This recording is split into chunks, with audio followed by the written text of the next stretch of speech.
আপনি কি জানেন আইনস্টাইন পৃথিবীর অষ্টম আশ্চর্য বলেছিলেন কোনো বৈজ্ঞানিক আবিষ্কারকে না, বরং একটি গাণিতিক নিয়মকে। সেটা হলো কম্পাউন্ডিং। বেশিরভাগ মানুষ কাজ করে টাকা জমায়, আর ধনীরা টাকাকে কাজ করায়। পার্থক্য এটুকুই, কিন্তু ২০ বছরে এই পার্থক্যই আপনাকে কোটিপতি বানিয়ে দিতে পারে। আজকে আমি আপনাকে সেই কম্পাউন্ডিংয়ের জাদুটা সংখ্যায় দেখাবো। প্রতি মাসে মাত্র ৭,০০০ টাকা বিনিয়োগ করলে ২০ বছর পরে কত হবে জানেন? ১ কোটি টাকার বেশি। চলুন আমরা শুরু করি। আপনি যদি প্রতি মাসে ৭,০০০ টাকা সঞ্চয় করেন, আপনার ১০ বছরে জমা হবে ৮,৪০,০০০ টাকা। আর ২০ বছরে জমা হবে ১৬,৮০,০০০ টাকা। শুধু সঞ্চয় করলে আপনার টাকা আপনি যেই পরিমাণ জমা করছেন বা সঞ্চয় করছেন সেই পরিমাণই থেকে যাবে। এটা আপনাকে কোটিপতি করবে না, কারণ মূল্যস্ফীতি এই টাকার মূল্য কমায় দিবে। আর এটা হলো সাধারণ মানুষের ক্যালকুলেটর, কিন্তু ধনীরা হিসাব করে একদম অন্যভাবে। তারা টাকা জমায় রাখে না, বরং সেটাকে কাজে লাগায়। তারা ব্যবহার করে কম্পাউন্ডিং ক্যালকুলেটর। হ্যাঁ, এই টাকাগুলোকে আপনি যদি আপনার পক্ষে কাজ করাতে পারেন, তাহলে অবিশ্বাস্য কিছু ঘটবে। আলবার্ট আইনস্টাইন যেটাকে বলেছে অষ্টম আশ্চর্য। আপনার সঞ্চিত টাকাগুলোকে এখন একজন কর্মচারী হিসেবে ভাবুন, যে কর্মচারী 24/7 আপনার জন্য কাজ করবে, কখনো পেরেজ দাবি করবে না এবং ঘুমের মধ্যেও আয় করবে। এটা সম্ভব হবে কম্পাউন্ডিং বা যৌগিক বৃদ্ধির মাধ্যমে।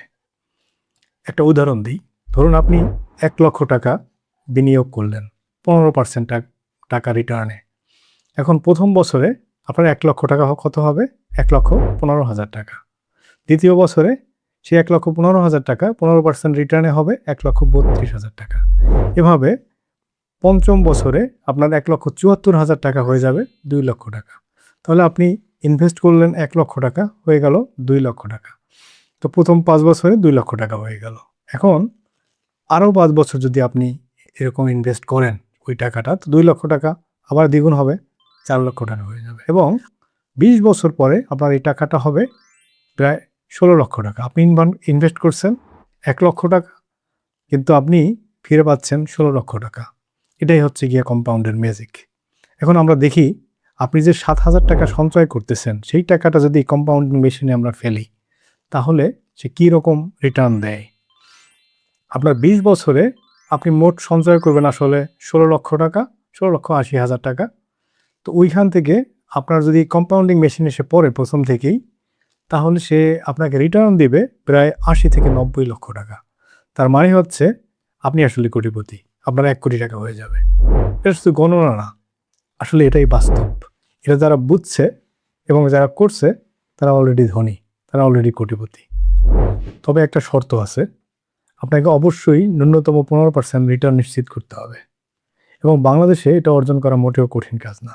আসলে বাংলাদেশে যারা সঠিক জায়গায় বিনিয়োগ করে তারা ২০ থেকে ২৫% রিটার্নও নিয়ে আসতে পারে। এবং কথা হচ্ছে বিনিয়োগ কোথায় করবেন, এর একাধিক পথ আছে। আপনার প্রয়োজন, ঝুঁকি এবং পরিকল্পনা অনুযায়ী বেছে নেন। যে জিনিসটা আপনি ভালোভাবে বোঝেন, যেটা রিস্ক এবং বেনিফিট সম্পর্কে আপনার ধারণা পরিষ্কার, আপনি সেই জায়গাতেই ইনভেস্ট করুন।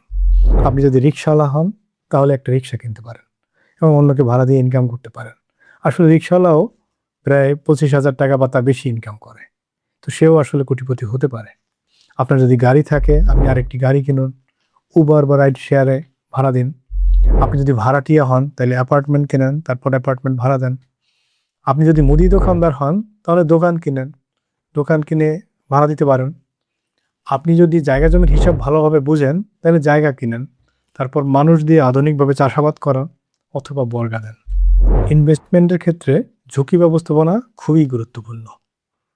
তো প্রথম হচ্ছে আপনার সুরক্ষা, তারপর হচ্ছে কি আপনার ইনভেস্টমেন্টের রিটার্ন।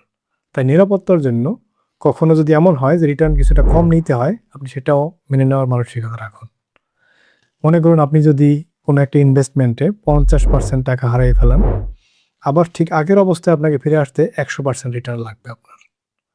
এবং যদি আপনি ৭৫% টাকা হারান, তাহলে ৩০০% রিটার্ন দরকার হবে আপনার আগের অবস্থায় ফিরে আসতে। শুনুন, রাতারাতি কোটিপতি হওয়ার কোনো উপায় নেই, কমপক্ষে ১৫ বছর সময় লাগবে। কিন্তু এই ১৫ বছর বা ২০ বছর সময় আপনি কিভাবে কাটাবেন? হতাশা এবং খেটে মরে, নাকি একটি সুনির্দিষ্ট পরিকল্পনা অনুসরণ করে? আমার পরামর্শ হচ্ছে আজই শুরু করুন, এই মাসেই প্রথম টাকা সঞ্চয় করুন, পরের মাসে প্রথম বিনিয়োগ করুন এবং তারপর ধৈর্য রাখুন। সময় আপনার পক্ষে কাজ করবে। আমি জানি এটা কঠিন, প্রথম কয়েক বছর খুবই কঠিন। আপনাকে সঞ্চয় করতে হবে যখন অন্যরা খরচ করতেছে, বিনিয়োগ করতে হবে যখন অন্যরা শপিং করতেছে। কিন্তু এই 5 থেকে 10 বছর যদি আপনি ধৈর্য রাখেন, পরবর্তী 20 থেকে 30 বছর আপনি স্বাধীন থাকবেন। আপনি যা খুশি করতে পারবেন, যেখানে খুশি যেতে পারবেন, আপনার প্রিয়জনের সাহায্য করতে পারবেন কোনো চিন্তা ছাড়াই। 3টি কাজ করুন এই ভিডিও শেষ হওয়ার আগে। আমি চাই আপনি 3টি কাজ করুন। একটি লক্ষ্য স্থির করুন। আমি 20 বছরে 1 কোটি টাকার মালিক হতে চাই, অথবা আমি 15 বছরে স্বাধীন হতে চাই। কোন একটি লক্ষ্য লিখুন। আপনি মাসে কত টাকা সঞ্চয় করবেন, কোথায় বিনিয়োগ করবেন লিখুন এবং মেনে চলুন। আগামীকাল নয়, আজই একটি সেভিং অ্যাকাউন্টস খুলুন এবং আপনার বিনিয়োগ ম্যানেজারকে ফোন করুন। আমার এই ভিডিওটি যদি আপনার মনে একটু হলেও আসা জায়গায় একটু হলেও অনুপ্রাণিত করে, তাহলে দয়া করে নিচের 3টি কাজ করবেন। লাইক দিবেন, এটা আমাকে জানাবে যে আপনার এই ভিডিওটি ভালো লেগেছে। কমেন্ট করবেন আপনার প্রথম বিনিয়োগ কী হবে, আপনার লক্ষ্য কী লিখুন। সাবস্ক্রাইব করবেন, কারণ আগামী ভিডিওতে আমরা এই ধরনের আরও অনেক কথা বলবো। এবং হ্যাঁ, ভিডিওটি আপনার বন্ধুদের সাথেও শেয়ার করবেন। কেন? কারণ আপনি একা যদি সফল হন তা তো ভালো, কিন্তু যদি আপনার বন্ধু বা পরিচিতরাও সফল হয় তা তো আরও ভালো। আপনার সিদ্ধান্ত আপনার হাতে। আজকের ছোট ছোট সিদ্ধান্তগুলো আগামী বছরগুলোতে বড় পার্থক্য তৈরি করে দিবে। আপনি যদি আজই টাকা জমাতে শুরু করেন, বিনিয়োগ করেন, ধৈর্য রাখেন, তাহলে আপনি 20 বছর পরে যেখানে দাঁড়াবেন আর অন্যরা যেখানে থাকবে তার পার্থক্য হবে অসাধারণ। আপনি শুধু কোটিপতিই হবেন না, আপনি একজন স্বাধীন মানুষ হয়ে যাবেন। আর্থিকভাবে সম্পূর্ণ স্বাধীন। মানুষের বাড়িতে আর কাজ করতে হবে না। তাই আজই শুরু করুন। আমি আছি আপনার সাথে এই যাত্রায়। পরবর্তী ভিডিওতে আবার দেখা হবে।